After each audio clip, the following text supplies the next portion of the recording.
Adam, I've been talking, and it just for just fucking around, it's blown up. Yeah, it has. Are they just finding it? You just got. I don't know how that works, but I know that my people have telling me that 18 to 44 is our audience. Guys?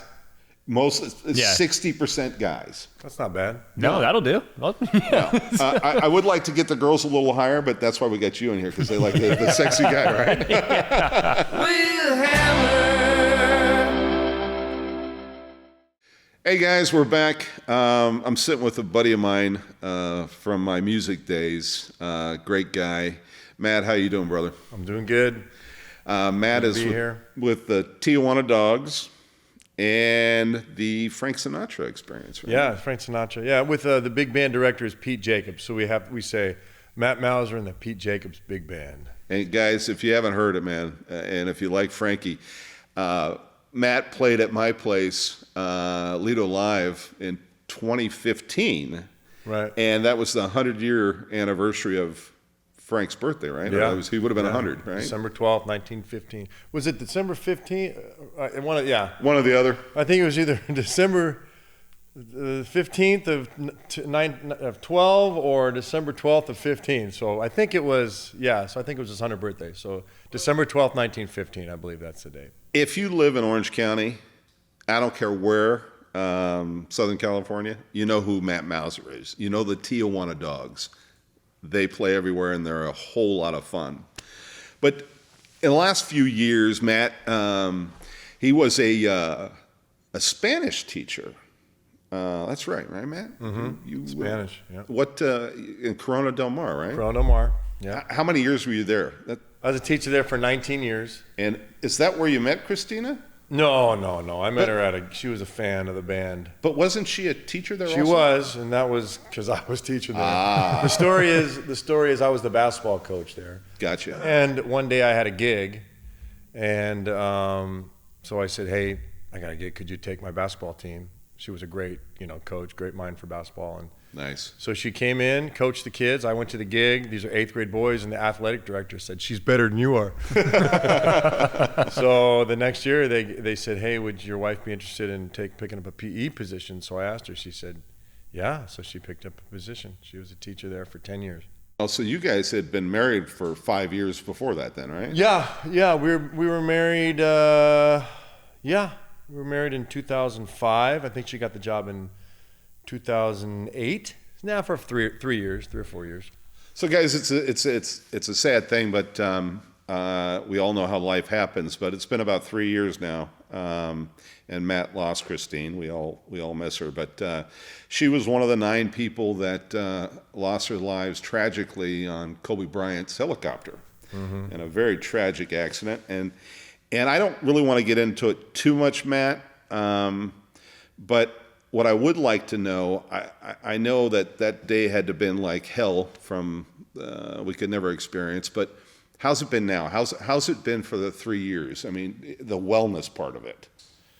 It's a process. It's you have good days, and people that have been through tragedy and grief will tell you that you have good days and you have bad days.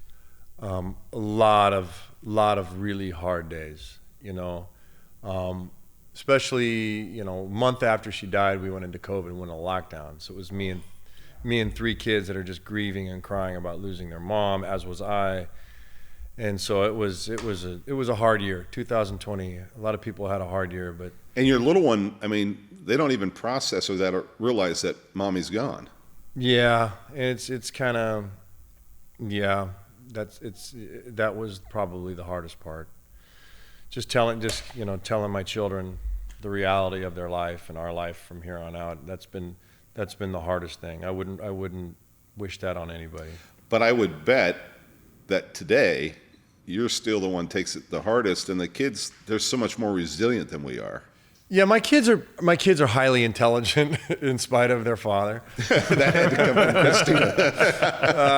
They're very aware. They're very emotionally aware of what's happening with them. They're very expressive. They know how to express their feelings. And so they will be brutally honest with me. They'll talk to me, and sometimes it's just what they're feeling is it's really hard to hear because I want them to be happy all the time. Oh, absolutely. I want them to be, thriving and happy, and they are in every aspect. But their mom was an extraordinary woman, and they really miss their mom, as do we all. But I know they really miss their mom. Well, I'm sure she's up there looking down on you guys, watching over you guys, and that'll never go away. So in the 3 years, what's gone on with her career? Well, it was interesting because when did you stop? I stopped the band continued. I got a couple other singers, and I just couldn't, I couldn't work for about 6 months.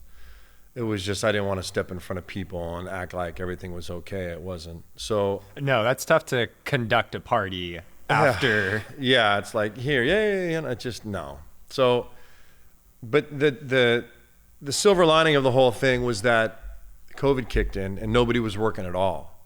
So there was about a month where we had gigs in the books, or a month or two, and then by the time COVID kind of eased up a little bit, I was ready to get back and start talking about it and using it as therapy. I was, there wasn't a lot of places that were having shows.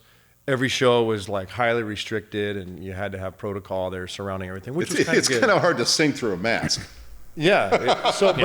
But it actually COVID ended up being a little bit of a blessing. We did some online concerts, and I was able to be extremely honest. We got like 80,000, people that tuned in to watch Dave and I, my guitar player, just kind of do a Christmas thing. I saw that. That was very good. And it was like, we just did, it wasn't even a Christmas thing. It was like mid-COVID. Yeah. And we just, talked about our grief and sang songs, and it was really neat because nobody could leave their house. So it was like we had a captive audience, and people were really appreciative. We sang a lot of songs, and it was really informal, but it was meaningful. And so when restrictions kind of eased up, I was ready to get back. I was ready to so 2021, musically and as far as the band was concerned, was a great year, for us as a band because people were ready to get back. People were ready to. Everybody was dying to get out and see it. Has anything changed? I mean, they've got the Tijuana Dogs, they've got the Sinatra thing, but my favorite, which he's not doing much of, which I wish you would, is Vladimir Boom. Vladimir Boom. Can I set it up a little bit? Please do. So I was in jiu-jitsu, and I had a Brazilian guy. He said, "Hey, man, let's make party one day." And I said, "Let's make party." He goes, "They're going to come to see Tijuana Dogs. Let's make party." I said, "That's a song right there, but I can't." I said, so I developed it, and it became this Russian guy who escaped Russia, and ironically was in 2015, was coming across the border to find the woman that he loved, that he once met in Russia.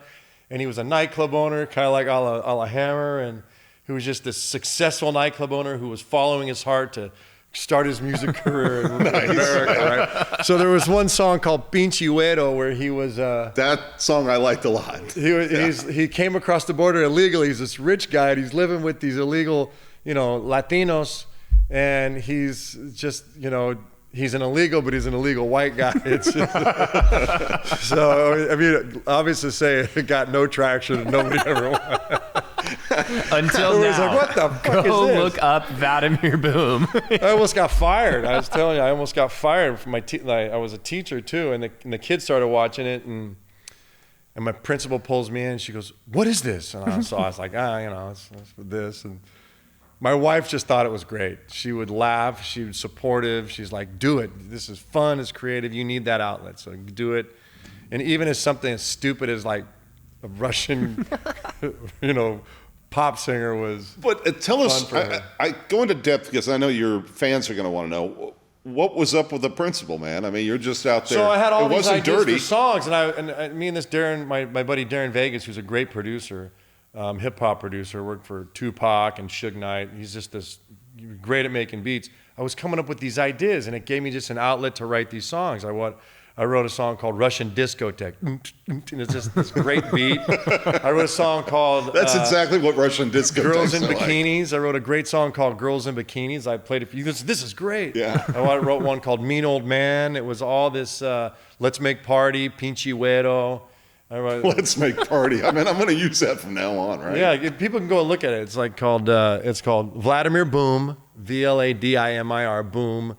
Let's make party, and one's called Pinche Güero, Pinche, and I spelled Güero wrong. It's Guero, but I spelled it Guerro, which is like a fighter, like a guerrero. He wasn't an English teacher. He was a Spanish teacher.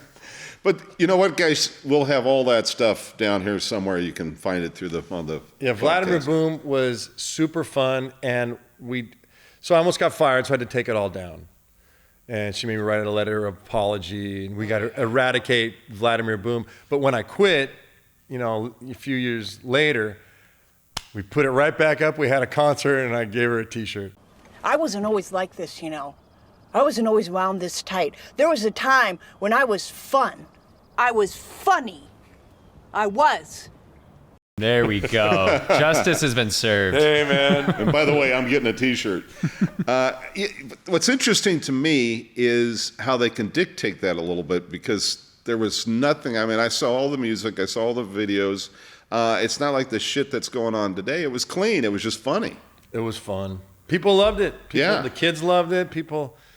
It was just like, you could deem it as a little bit controversial. I was in a Speedo. I was kind of jumping around, but what are you going to do? Yeah, the Speedo thing was a little hard, but yeah. But I get that.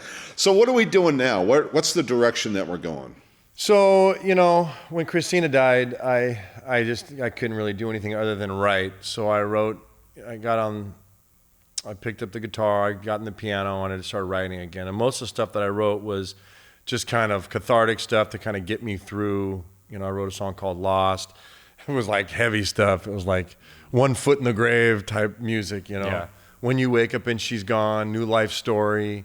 That's sometimes the best music in the world, though, right? Yeah, well, they're beautiful songs. There's one called When You Wake Up and She's Gone. It's just a beautiful Sinatra-esque kind of song. And Lost got a lot of hits, and that was the one they saw on America's Got Talent. They had heard that song. We were thinking about doing that as one of the songs we were going to do. They just loved it. But, it's heavy. It's heavy stuff. You've got something kind of like Bill Medley has with McKenna, because doesn't your daughter sing with you sometimes? My daughter's, we wrote one called Green Bike.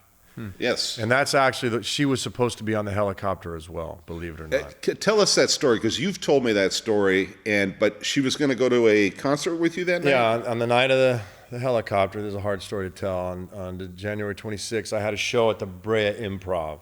I had a Sinatra show at the Improv, which was a sold-out show.